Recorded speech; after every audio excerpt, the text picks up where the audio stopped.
Ready to ditch the confusion and build a stunning Shopify store that actually makes sales? Let's dive in. First things first, head over to Shopify and sign up for a free trial. This gives you time to explore without any commitment. Next, let's pick a theme. Click on Online Store, then Themes. Explore the free themes in the Shopify theme store, choosing one that fits your brand style and the products you're selling. Don't worry, you can always change it later.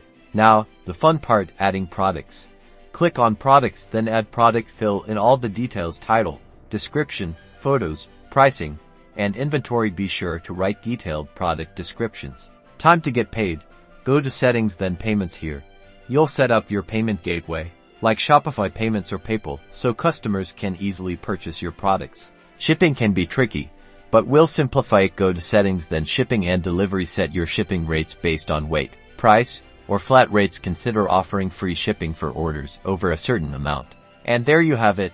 You've built the foundation of your Shopify store. Now, customize it further with your brand colors, logo, and marketing strategies to start attracting customers and making sales.